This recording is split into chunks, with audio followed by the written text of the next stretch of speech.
Good afternoon, everyone. My name is Sabrina Cave, and I'm currently the Vice President for United Way for Mon and Preston counties. I also serve as the co-chair for Women United, and I'm so happy to be here today for our first Women United webinar.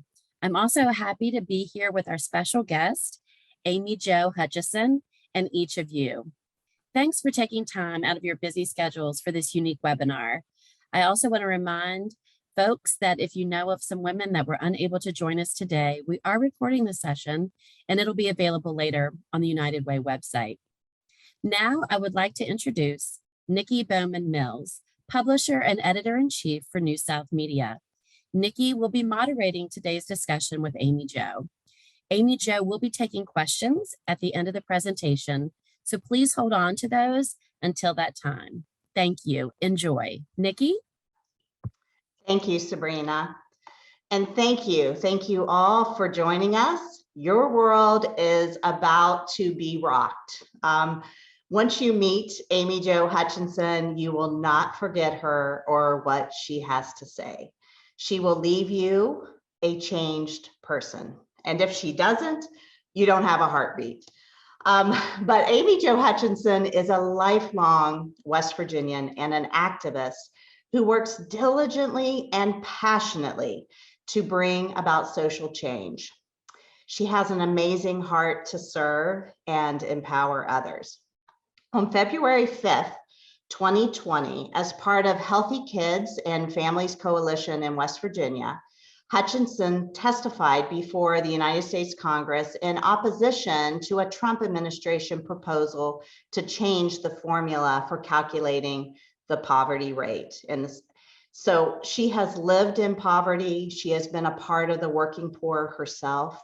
She most impressively has turned her pain into power and challenged us all to rattle the windows until the glass breaks. And she didn't stop there. Today, she does advocacy work for Moms Rising and the Center for Community Change. She was named a West Virginia Wonder Woman by West Virginia Living Magazine in 2020. But before we get to talk to Amy Jo, I'd really like for us to share a clip from her testimony to Congress. So here's the clip.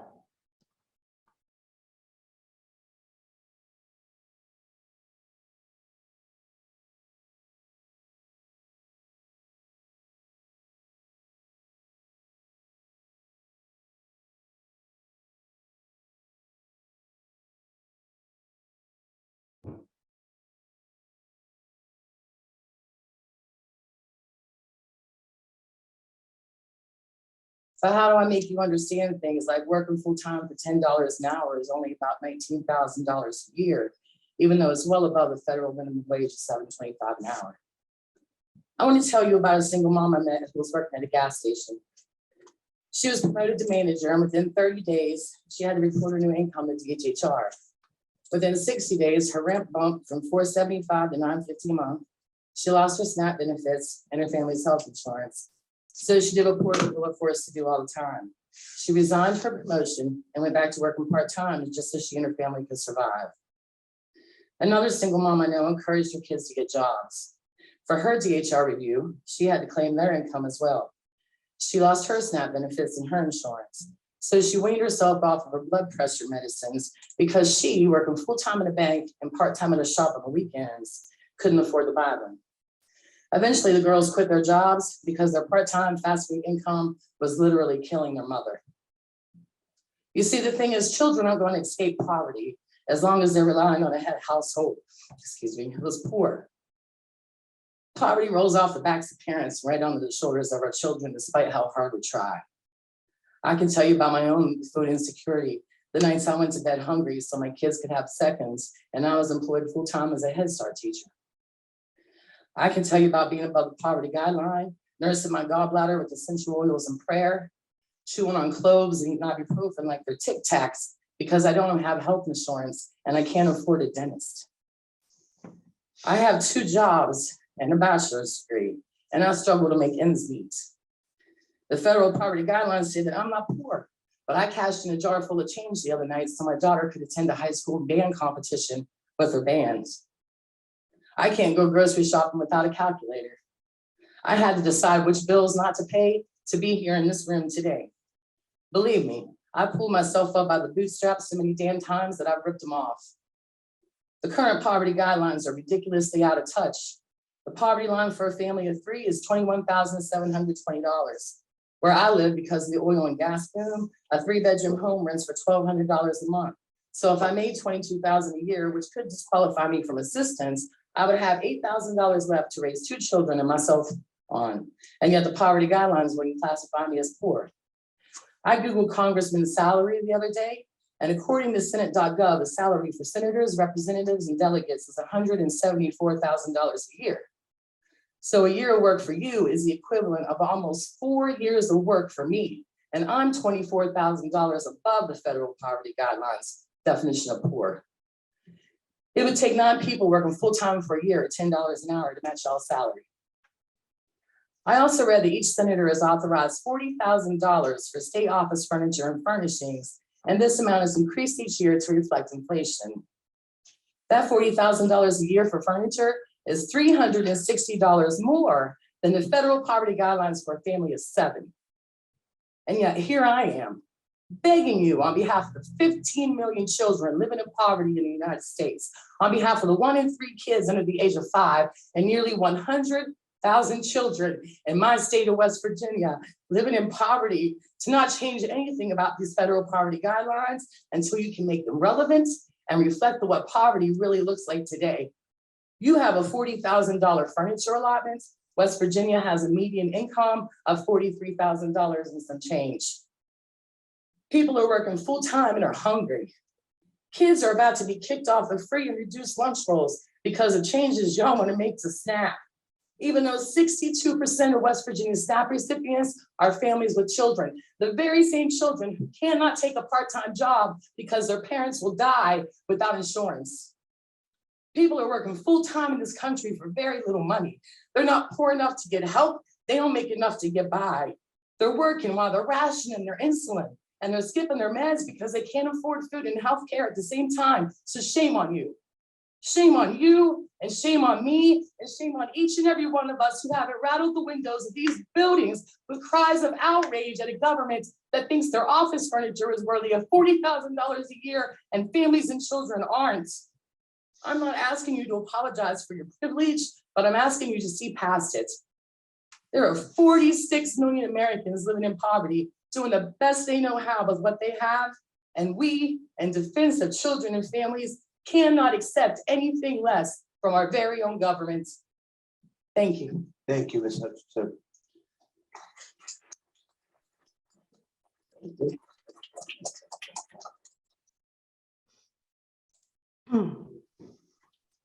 Wow, Amy Jo, when you said, shame on you, shame on me, I sobbed uncontrollably, and I mean like ugly cry, and it still gets me to this day. Shame on you, shame on me, and shame on each and every one of us who haven't rattled the windows of these buildings with cries of outrage at a government that thinks their office furniture is worthy of $40,000 a year and families and children aren't. Whoa, I mean, so testifying before Congress, that's big. Not many of us have had that experience. So why don't you start by just telling us how you got there and what that was like? Yeah, thanks, Nikki. I have tears in my eyes too. It was just such an intimidating moment. I was an organizer for Our Children, Our Future through West Virginia Healthy Kids and Families Coalition. And I had been approached a couple of years before this testimony to gather stories for families relying on CHIP insurance for their kids. CHIP insurance it's not Medicaid, it is state issued. But it was a bipartisan bill that was passed to make sure that we could get the working poor families, children insured with health insurance, right? It's a very good program. My kids are still CHIP kids. I'm very grateful for it. It works on a sliding scale. It's just a really great program. And so my job was to collect stories and take those to DC for a press briefing whenever Congress was waffling back and forth, whether they were going to reauthorize CHIP or not. And it was the organization that I had done that work for who suggested me when they were approached by the people in DC looking for someone to speak on poverty. And so it was a really long process. It took a couple of months. I had to go through a number of interviews. I remember one day I was just so aggravated, actually, and annoyed. I was so busy with my work, and we had to have one more phone call. And I was driving up the hill to pick my daughter up from school, and everything I was saying was just kind of landing there, kind of flat. And I was already, like I said, annoyed that I just had to do this again. And became kind of angry, and I was like, "What do you want to hear from me? Like, do you want to hear about how I have a toothache and I'm eating Tic Tac, ibuprofen like they're Tic Tacs, and I'm sucking on cloves, and because I really did have a jar of cloves with me at all times, right, to get rid of that toothache pain, and I'm like, is that what you want to hear, the dirty stuff? And I just kind of lost my cool. And when I was done, it was dead silence. And my first instinct was, uh-oh, like, you did too much, And so after that, there was a woman, and she sounded as if she had tears in her voice. And she said, that's exactly what we want to hear, and so I used a lot of that in my testimony. And at first I wasn't really sure, but the whole experience had to be sworn in. I had to provide a written testimony, which is really hard for me. I enjoy writing. I do write, but whenever I speak, I really just kind of wing it most times, so it was very intimidating to me that I had to write and memorize a speech. To do that, the written testimony will forever be on public record. And it could have been as long as I wanted it to be. But the one that I presented had a time limit of 5 minutes. I was on such a roll, they allowed me to go over by a few seconds. But yeah, that's how it happened. So when you said, so then explain to me, where did Rattle the Windows start? Because was that before? I mean, you organized under that, you used that language, or was this something that came out of that talk? No, actually, and a lot of people don't know this part of the story. When I submitted my first testimony, I did it at the 11th hour. I'm a big procrastinator with things that intimidate me, and it was just blah, And so I sat back, and I said a prayer, and I was like, look, for whatever reason, you've chosen me for this moment, and I need to say what I have to say, And I got back at it, and I wrote that testimony in just a matter of minutes that you heard. And so going into it, this is just a little aside. I'm going to take you on the weeds for a second, but no one had seen my testimony except the people in DC that I'd submitted it to. Like, I hadn't told anyone what I said. I really didn't talk about it a lot. I suffer from what I'm told is imposter syndrome, right? Like, why me? Out of all these people, why me? And so I just didn't talk about even going to DC with very many folks. And when I submitted that testimony, a friend of mine on Facebook, I'll put this thing, I'm here, this is what I'm doing tomorrow morning. And a friend of mine wrote something about going there and rattle the halls. And I'm like, well, that's kind of weird, because rattle the windows is not what I say. It's just not one, it wasn't one of my expressions. And so that stuck out to me. And then later on that night, someone else commented something about rattling the glass or something. And I was like, wow, look at this. And then I actually met a young man out on the sidewalk in front of the hotel. And it was just an odd conversation. And at the end of that conversation, he asked what I was doing there. And I told him, and he said, you're going to get confirmation tonight. And he's like, before you go to sleep, you're going to get confirmation that you're supposed to do this.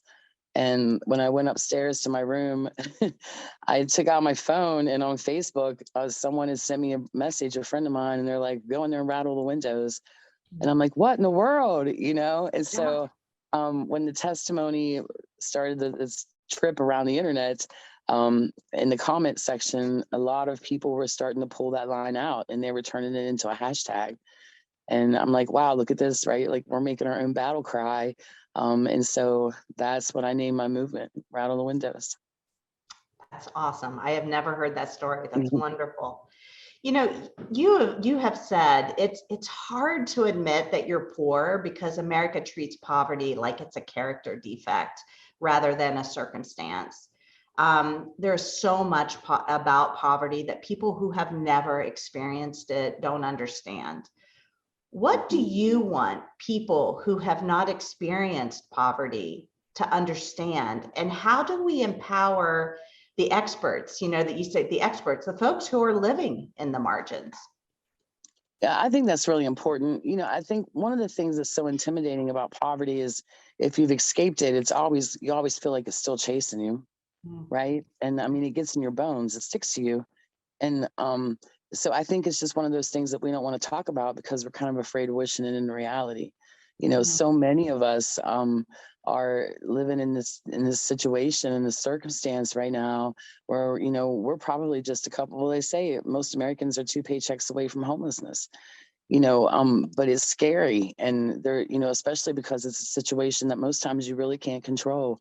You know, you can't control the fact that you live in a place that's 45 minutes away from the biggest grocery store. And if you don't have the resources to move, then, you know, so I think the one thing that I want people to do who've never experienced poverty is to start paying attention to the system and the way things work and the obstacles there. There are a lot of obstacles that keep people in the poverty.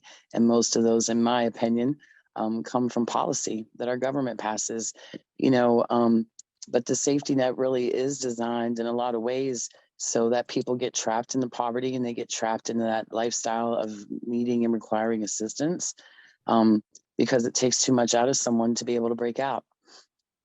Let's talk about that a little bit, the obstacles, you know, and how one gets trapped into that. Well, you know, and I did talk about this a little bit in the testimony, but there is this thing called the cliff effect. And so in layman Amy Jo language, the cliff effect is when you're receiving assistance from the safety net, right? And by safety net, we mean SNAP, CHIP, Medicaid, HUD, that sort of thing, TANF. But when you receive assistance, you have to report your changes in income. And so if you take a job that, you know, with a promotion or with a raise, I know stories of people who have had a Christmas bonus, just a one-time bonus on their check, and that has disqualified them from assistance. And so once they have to reapply and get back into that cycle, you know, it could be up to 90 days before they get their food stamp, their SNAP benefits back. Right. And so it's, you know, it's just there's no leeway and there's really no grace period between the time that you try to improve your, you know, your circumstance and when you lose those assistance programs. And so what happens is people are made all the time to make a choice, you know, between just mere survival. You know, whenever you lose your rent assistance, you lose your food assistance, you lose all of this stuff within a matter of days or weeks of each other for maybe a 25-cent raise. Is it really worth that? You know, can you survive? And so you just get stuck in this cycle where you're trying to break out, but, you know, and meanwhile, the safety net should hold us up. It shouldn't ensnare us. Right. And I always describe it as those old Indiana Jones movies where you're walking through the jungle and you walk across that net and it grabs you and pulls you up into the tree by your feet, right? And you hang there until someone comes and cuts you down. And I'm like, that's kind of how the safety net works. There's no easy way to be able to improve your life unless it's by a drastic portion, right? But it's not an easy, there is no easy path out of poverty, just like step by step. You know, it has to be kind of a drastic shift. And so that puts a lot of families in a situation where they have to decide, you know, are we going to go for the raise and struggle more? Or are we going to stay here where at least we know what's coming in the house every month and that we can get by? Does that make sense? Yeah. If you could wave your magic wand, is there, what's like the massive change you'd like to see happen? Yeah, I would like to see, especially because West Virginia is one of the poorest states in the nation. We have one of the highest child poverty rates. Why don't we have a poverty caucus or something like that at the state level government for starters, right? And I believe that should also have poor people sitting in chairs there so we can explain this. You know, the rhetoric is Well, I did it, I worked hard. I worked 3 jobs. Well, Nikki, that was my family story too, right? Back my mom, but I'm like, that doesn't mean that it's right. And that doesn't mean that that's the way that it should be, right? Like, why are we out here working 2 and 3 jobs to just put food on the table? That's just because we can do it doesn't mean we should be made to have to do it. Right. You've empowered so many people for so many reasons. I read, I went down the rabbit hole, started reading all the comments on YouTube from all around the world. And I think about, how did you find your voice and where did you find the bravery to use it? Because you have this amazing voice. Yeah, I don't really know. I don't know the answer to that. Honestly, if I was being honest, it would be a spiritual answer. The real one, I stood in the church years ago and I did a spoken word piece that I'd written. And I was like, I'm working 9 to 5 to keep the dream alive. And this is the face of poverty. And one of my close mentors in the church grabbed me afterwards and she's like, girl, you're not going to be in poverty forever. Just keep walking it out. I actually had dinner with her not long ago and I said, do you remember saying this to me? Because no one would have seen this happening. Even the video going viral, like there were no reporters in the room. One small nonprofit just happened to share that out online and people saw it. So I was like, wow, how many times has an oversight committee hearing had that many views? Millions of it and millions of views. So even that was a win for me. Because look how many people sat and watched that part of that hearing. It was probably the first time I'd ever paid attention to it, right? So even that, I think letting people know that these hearings are happening all the time and that we do have access to them, via the internet. We can at least be bystanders, for lack of a better word, But I guess I was an organizer before I even knew it was a thing. I went against the school board up here under the past administration to save the swimming pool in my daughter's Title I elementary school, because we're the only elementary school that has a swimming pool in the state. And the city pool was like the only thing for our kids to do, right? I lived in a low income, high need neighborhood. And so, a little bit just speaking up, writing letters to everyone was the first time I'd ever done that. I spent a Saturday writing emails, asking government officials to help find grants to keep the pool open. And the school was awarded $4.6 million in funds to make repairs, and improvements. And then someone came to speak to us at work. I was an early Head Start teacher. I taught 2 and 3-year-olds for a number of years. And they came to our pre-service and they told us about this organization called Our Children, Our Future. And they were building grassroots power. And I didn't even know what that was, right? Like no one had ever said the word grassroots to me before.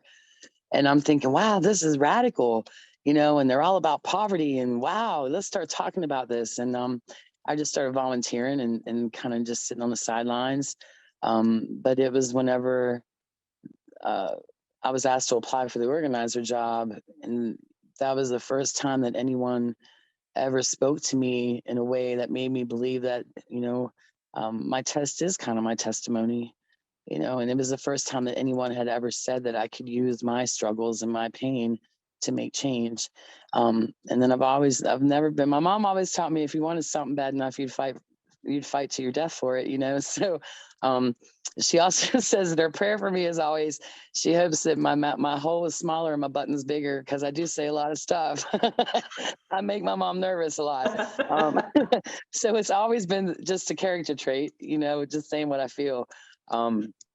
But yeah, I don't know how I came into my voice, except I just knew, hey, this is breaking my heart. And I think when it comes to my organizing work, that's usually the easiest group of people to move, are the people whose hearts are being broken by that specific issue, right? Because speaking up is a level of risk. There's always a level of risk. Sometimes it's low, sometimes it's higher. But I think it's truly those heartbreaking issues that'll make us kind of downplay the risk. So we'll speak up and really do something about it. You were talking about just, the viral nature, what happened with that video, and people started reaching out. And I believe didn't you get a standing ovation? I saw in the video, like, people standing up and clapping And I wouldn't afterwards. turn around. I was so scared, Nikki. I didn't know what to think. I did find out, a staff person told me afterwards, they're like, look, we don't know if you're aware of this, but them clapping, that was all against the rules. Like, all of those people could have and should have been removed from that room. I guess you're not allowed to make any noise, and so I was like, wow, like they took that kind of risk, right? To listen to me. They weren't removed by any means. And it was also the whole thing was over 2 hours long. There was an extensive question and answer period that followed all the testimonies. But yeah, that was a moment too, just all the applause, but I couldn't look at anybody. I was a hot mess. Oh, you did us proud. We all, anyone who has seen that, you sit up a little taller. It just is, it's even to this day watching it, and I've probably seen the clip 50 times. It really is motivational. Thank you.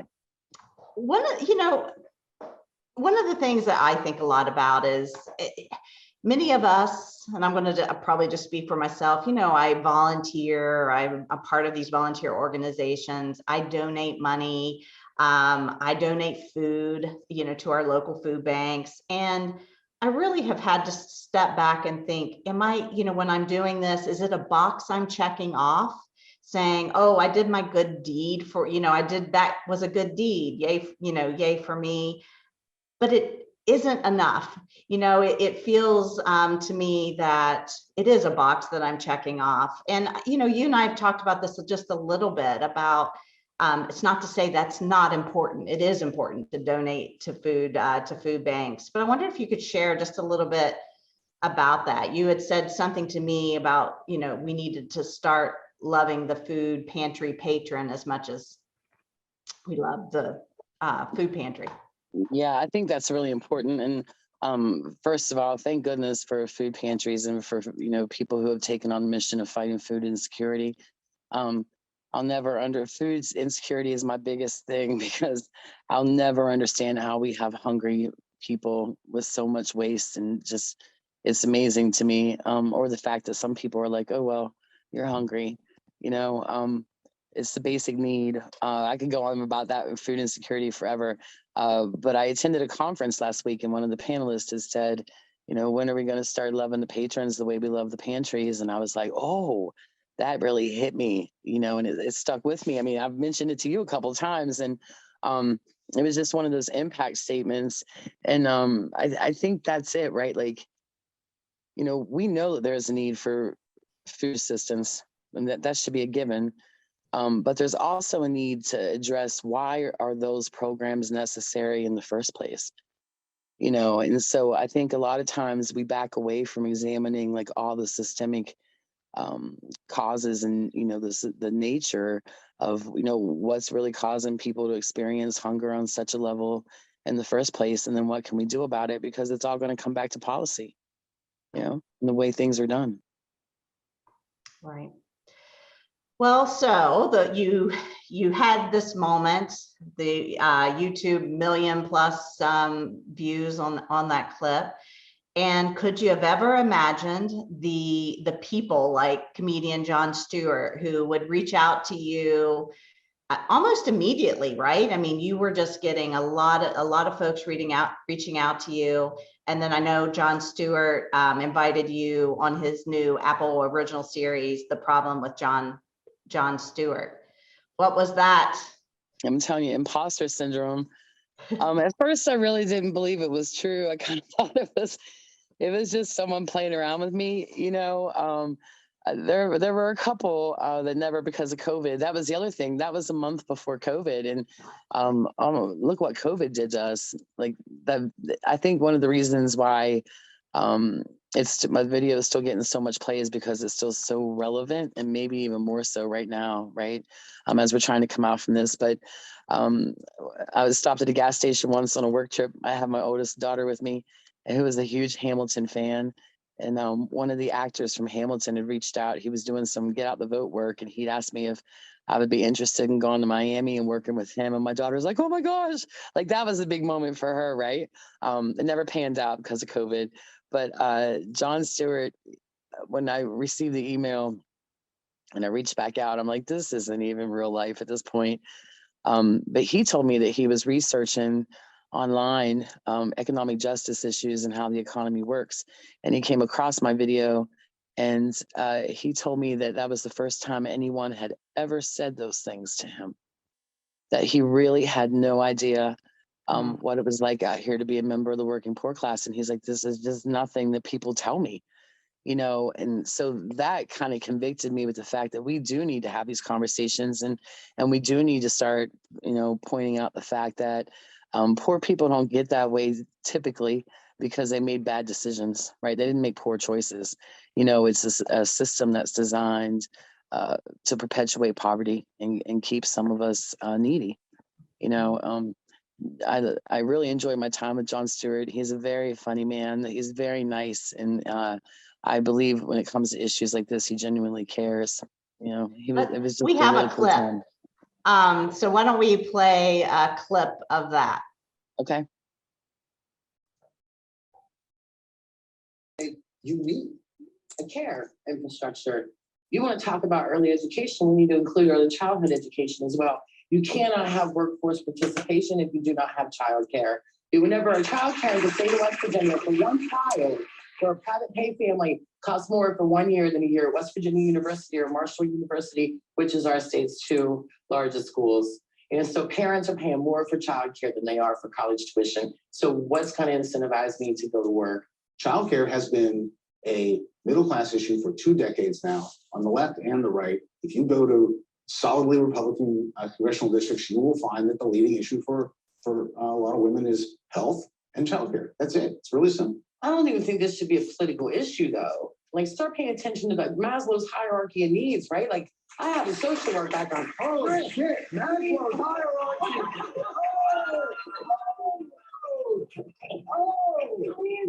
Now I'm getting a little upset. You have a bachelor's degree.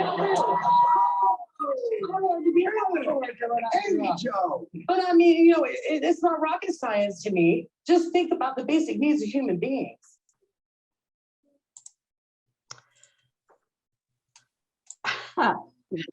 Wow. So being there, walk us through that. That was next level. So they paid for my airplane ticket, and I'm like, can I bring my kids? I did pay for my own kids, by the way, but just the hair and makeup and all that stuff that you see on TV. Like, they didn't do my hair, by the way. They told me my curls were perfect and there wasn't anything they could do to them. That's my claim to fame. I know that sounds petty, but that's my claim to fame. But yeah, that experience, there was a green room, and it was really just all these things that you heard about. I was super scared about that too. But I'm going to tell you, I think the thing, going back to your other question, I feel like I'm just babbling to y'all today. I'm letting all my stuff go. But you make me feel comfortable, Nikki. I trust you. But one of the things is I get so afraid and so intimidated, but then someone will say something and I'm like, no, you don't. You don't get to say that. You don't get to act like that. It's so that I forget that I'm afraid until after it's over. And then I'm like, oh man, what did you just say? But I'm serious about this care infrastructure too. We had conversations afterwards. I've actually stayed in touch with the economist there, Daryl, that was on the show with me. We do a lot of talk about reports and stuff, especially the impact on Black and Brown communities, right? Because they're disproportionately affected by all of these issues. And it was a whole experience. It was very scary. I was very afraid for that to come out. When Jon Stewart gets up and he's walking around, was that like, the moment of you just felt, shored up in your convictions a little more? I did. And then it kind of like, oh my gosh, what did you do? Because that was really the only time that he did that, but he's a funny guy. Like, we just have the same sense of humor.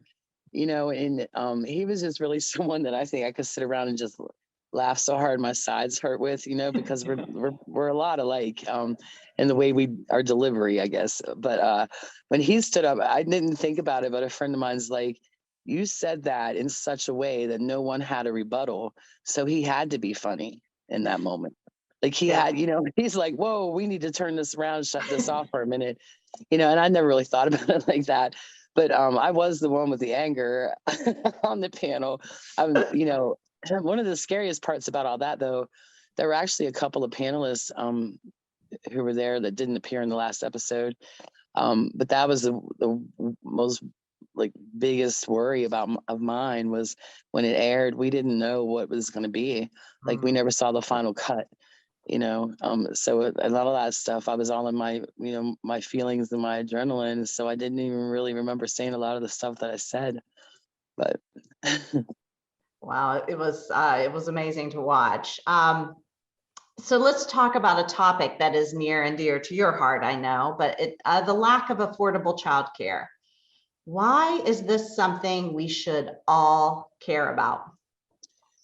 Nikki, I said when the teachers had their walkout for 2 years in a row, we know what that felt like, right? Like we felt the immediate effects of that on our lives with the schools being shut down. But if childcare centers across the state would shut down, I think it would be awesome because I just think it's beyond time for people in the care industry to be seen, to be honest with you, because it's hard work, right? Caring for others is hard work. But the other thing is, we want to listen to this. We want to tell people the most commonly said thing to me is to get off my lazy butt and get a job, right? People say that to me all the time, to stop having kids I can't afford. They didn't want to support my kids, right? And so if we're going to continue to preach that, if that's going to be the way that we present ourselves and our values as Americans, then we have got to provide a care infrastructure that will allow people to participate in the workforce. And, one of the conversations I really want to have with folks are business owners. I want to hear from them. How is it affecting you that there's not a child care center in your county? How do you find people who can work? Even here in Ohio County where I live, we have this huge development on top of a hill. Transportation's an issue. I know a woman, she reached out to me the other night. She works at Walmart and she goes on her days off even and picks up her coworkers and drives them to work because there's no public transportation and these folks don't have a vehicle. So how are we one hand going to punish and speak really just ignorantly about people who are struggling and not working, and then in the next hand, make sure that we don't provide any foundations or supports that they can build a successful life on, and childcare has to be one of those, especially, women already suffer from we don't get paid as much money, right? I mean, we know these are facts and they make folks uncomfortable, but they're facts. And this disproportionately affects females, this care infrastructure, paid time off, paid leave, childcare. And then there's I wish I could remember the exact number, but over 80% of our state's child care workers are living in poverty. So, these are the women that we trust mostly women, predominantly women led, but we trust them so much to care for our infants, and our babies and our kids. And then we don't think twice about the fact that they may be on food stamps. And there's something just not okay about that anymore. I mean, it's never been okay, but right now it's really starting to bubble up. I see Tiffany Gale popping up in the comment section. She's a child care owner. Tiffany knows. And this is just a real issue and we can't ignore it any longer. Child care is a huge part of our infrastructure. Last night I saw an article online where they're talking about where can they build housing developments in Ohio County. And I'm like, y'all, people aren't going to move here if we don't get our education system fixed and we don't get childcare. I think especially if you're not coming at this from I'm a mom, a single mom, who relied on people to help me raise my kids, right? And take care of my kids so I could work. And so I'm like, if you're not looking at it from a caretaker or the predominant caretaker's lens, then you're not going to understand that. But people will not move here if they do not have a good education system or childcare available. And then affordable childcare is even a bigger issue. I know one mom that pays 75% of her wages every month to pay for childcare for her kid. And she said every day, she has a great job, it's a career. And she said, every day I question myself as to whether or not it's worth it. Well, we shouldn't have to make those choices, Nikki. It's just not right. And it really shows our values to me, you know, or it shows the fact that we don't hold people accountable to upholding our values. Right. It's a vicious cycle. You know, when, you know, I think about, I own my own business. I employ a lot of women. Yesterday, and maybe even today, we have someone who has a child here in the office, set up in an empty office because the childcare facility was closed down. But, you know, I also think about it as you know, I grew up in Clay County. My father had left us. I was a Head Start kid. You know, I got on the bus for 2 years. I went to Head Start. My mom was a single mom. We had to live with my grandmother. And I think about the cycle. It's just a vicious cycle. We take women out of the workforce. They can't then, if they try to go back, they are already set back, and for years. And it is something I too am passionate about, and I really appreciate your work on these issues. It's Thank you. And I wonder, you know, I think about it all the time, like, where is it universal childcare? Is this something that has to happen? Do we start, you know, with business owners, like you were saying, really wanted to talk with business owners, but I really appreciate your work on this issue. Thank you. You know, I think it's just, it's part of our responsibility to create spaces where people can come and just tell the truth of what their reality is. You know, whether that's from the provider perspective, the business owner perspective, the parent perspective, right? But we all know that if we expect women to work, before COVID, I was over in Hampshire County and there wasn't a childcare facility. There may have been a couple of in-home facilities, but I'm talking about, you know, a center type facility in the whole county. And then, you know, I was invited in because this community group was meeting about something else, and the poverty rate came up and the unemployment rate came up, and they were both really high. And then they get to, you know, investigating that. They're like, wait a minute, we don't have any childcares, you know? And so I went and looked at the last census in 2010 at that point, and there were over 1,000 households in that county who were marked unmarried, head of households, female. How, you know, so they're right. I mean, those people were right. It's not difficult to figure out why people, especially women, aren't participating in the workforce, you know. And but we also have this stigma, especially when it comes to, you know, single unmarried parents, that, you know, I can't even tell you the rude things people have said to me, but we don't know what the status of someone's single parenting is, right? It could be for a variety of reasons. It doesn't mean that we were just all out here looking to have kids, you know, and raise them on our own. So I think that has a lot to do with it too. It's just the stigma and the way that we portray women and talk about women in a lot of spaces. So how do we empower women? We have many of them on this. How do we empower women to use their voice? Yeah, you know, I think in order to use your voice, we need allies to use their privilege. Right. Like, I was writing the thing the other day about my youngest daughter, and it was her birthday. And I was like, man, I've spent most of my life sticking my foot in the door so people wouldn't shut into her face, you know? And then when I think, especially like professionally as an organizer fighting against poverty, you know, it's still kind of the same way. You know, that's my job now, is to kind of just block the doors so it can't be shut in people's faces when they have something to say. And, you know, that now, I mean, the video gave me privilege, right? People know me and they want to talk to me. And so I think it's my responsibility to my community and my state and my nation. But, you know, especially here locally, for me to use that privilege to be able to maneuver and create new spaces for folks to enter. You know, so there are a lot of ways. It could be simple things. I mean, everyone has their level of comfort, but it could be writing emails. It could just be signing up for newsletters and email alerts from nonprofits who are out there doing this work all the time. You know, it could be getting in touch with me at rattleoindos@gmail.com. and telling me that you want to host a listening circle so we can really get members from your community and we could just sit and have conversations. What is affecting you the most? You know, what would be the top 3 things that you would want to see change so we can improve quality of life around here, you know, for our kids and our families. And I mean, I just think it's a number of ways, you know, outreach to get connected. And we all, myself included, we can't ever stop learning about really what's going on. Just because it doesn't affect us doesn't mean that it exists. And I believe it was Dr. Barber and the Poor People's Campaign, when I was involved in that a few years ago, just said, when you lift the bottom, the top floats.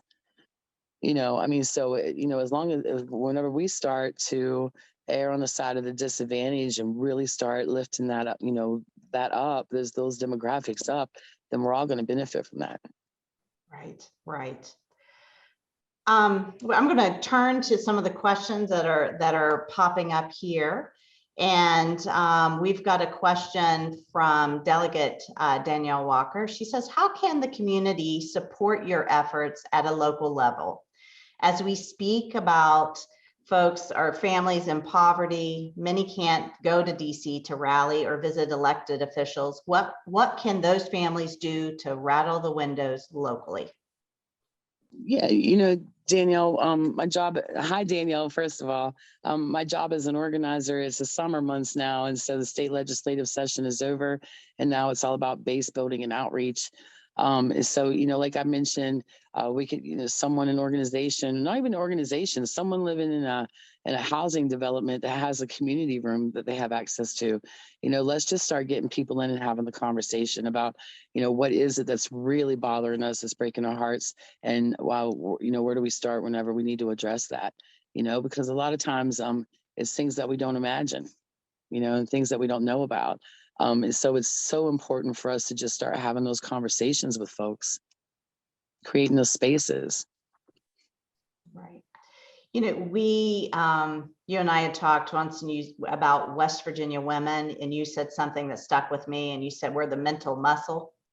I love alliteration, so you got me there. But you know, that standing up for what we believe in is in our DNA. How about you share that story and those thoughts? Yeah, so a couple of summers ago, I was outside on my porch. It was like almost 2 o'clock in the morning. And I went down a rabbit hole in the Google search, and I'm always looking for something, right? There's always something I'm questioning. And I happened upon a website. I wish I could remember. It was kind of obscure, but it was stories of West Virginia women during the mine strikes, the mine wars. And one of the women, you know, when they were kicked out of the coal camps, they would set up tent cities on the nearest piece of property to the mine. And so they call them travelers in this piece I read. So I guess now we would call them, you know, they were crossing the picket line. Scabs, I guess, is the word I'm familiar with, I was raised with. But they would come in on train. And so this one woman was telling the story about how, you know, the women and the daughters would, you know, hold the fort down in the tent city. They still did all the meals, the laundry, the cleaning and everything like they would have in the coal camps. But at night, when they knew those trains were coming and those men were going to take their husbands' jobs, this woman said that she had a rifle down the right side of her dress and a rifle down the left side of her dress, and her apron was full of bullets. And these women would go and lay in the dark. And the night she was describing that, she said it was raining and muddy. And so they were laying there on their sides in the mud and the dark in this rainstorm. And this train pulled in and they started shooting bullets at the train because they needed to scare those men so badly they wouldn't come off and take their husbands' jobs. And that's exactly what those women did. You know, and another story that was told was that the women and the daughters, you know, because they weren't working in the mines, they would go and pull the train tracks up by hand to keep those trains from coming in. So like West Virginia women, it is in our DNA. You know, we were born from the resistance, right? And so like, I mean, there's always been a challenge and we've always been the ones. And like I told you, a lot of times we do it behind the scenes and we let all the men think it's their idea. You know, but that's what I said. We were the middle muscle. But, you know, it's in our DNA to just not sit down and keep allowing these things to take place that challenge and hurt our families and our values. you know? So like, I hope that we can just tap into some of that, you know, just some of that badassery, for lack of a better word, of our ancestors. You know, I mean, here in Marshall County, the first school teacher uh, who was ever paid and married, like, school teachers weren't allowed to be married back in the day. And so she went one summer and she was married, but she loved her job so much. When they went to the Board of Education before school started and she told them, you know, I'm married, she and her husband went, and they said, well, you know, you're not allowed to do your teaching job anymore. She went and sat in the hallways in a chair outside her classroom. And everyone's like, what are you doing? And she didn't want to leave her job. And so she ended up taking that to the Supreme Court. So it was actually a West Virginia woman who changed the law to allow school teachers to be married. Yeah, I I mean, did there's not so know that. yeah, there's so many stories about West Virginia women just doing what needed to be done, taking huge risks on the matter of principle and values. And so I hope to tap into some of that and bring some of that back to the forefront on a much bigger scale. We have women out here doing it every day, but, you know, as like a unified effort, you know. We had another question. I think it popped up in the chat. Do you think that for all HHS programs that we need to get rid of the cliff and those programs work more, have those programs work more like CHIP? I don't, and here's the thing, I'm not an economist. And so I have all these fantastic ideas just because they pop in my head and I really don't know what I'm talking about. But I don't understand why we can't have health insurance in this country for adults that operate like CHIP. You know, I mean, it's a sliding scale for payments. It's, you know, the lower level, you don't have to make co-pays. You know, the higher level, your co-pays are only like $15, I think, maybe. I mean, so I just don't understand why we can't figure out a way for adults to have health insurance that they can afford. So as far as the cliff effect, that has to be changed. The formulas haven't been changed for the poverty guidelines since like the 60s anyway, you know, and back then it wasn't uncommon for women not to have to work. So I think there definitely needs to be some tweaking, and the cliff effect is it's crippling to people, you know. And a few years ago, we tried to get a bill passed here in West Virginia called Stop Punishing Work and Marriage. And, you know, we did get a little bit of a win during the interim session on that. But the whole premise of that bill was that we have people out here that are just not telling the truth all the time, because if they get married, then they have to claim both incomes and they're going to lose everything and they won't be able to survive. You know, so why don't we come together and try to figure out a way where we can actually receive a hand up rather than a handout or a hand down, right? Right, right. Joe Lent has posed a question. You speak about how you are here with spirituality. In Proverbs 3:31, it speaks about how you should speak up for those who cannot speak for themselves, for the rights of those who are poor and destitute. How does it make you feel knowing you are a voice for the voiceless? I'm one of the voiceless. You know, I think I'm honored and I'm humbled. And, you know, again, part of my job now is to work with folks to teach them how to tell their stories in a way that will be empowering and they will maintain their dignity. That's another big part of this. But now it's my job, excuse me, to find the next Amy Jo out there.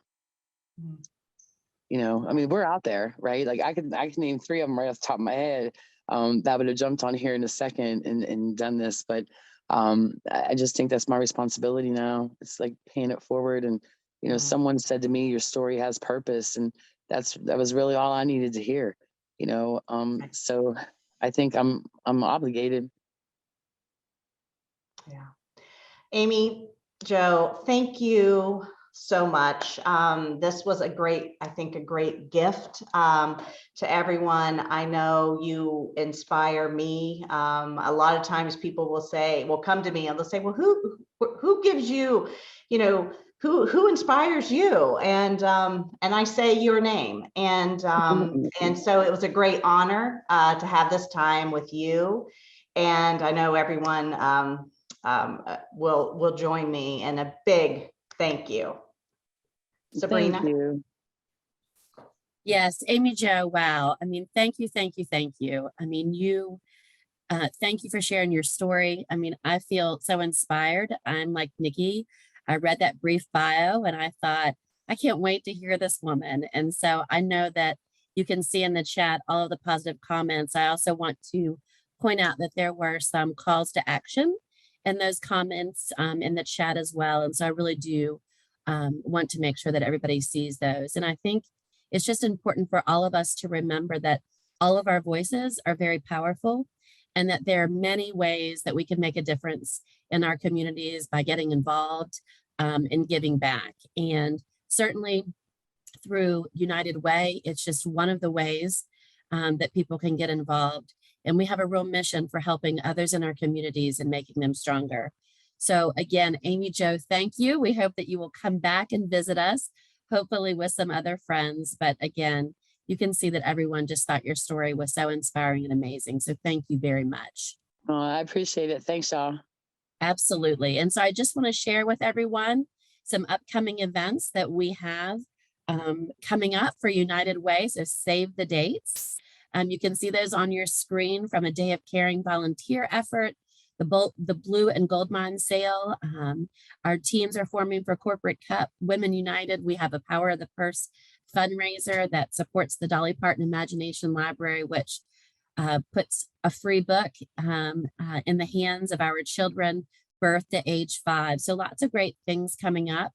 I also just want to remind everyone that there are additional ways to volunteer and to give back to your community, not just through Women United and United Way, but other ways. But make sure that you check out the United Way and Women United website.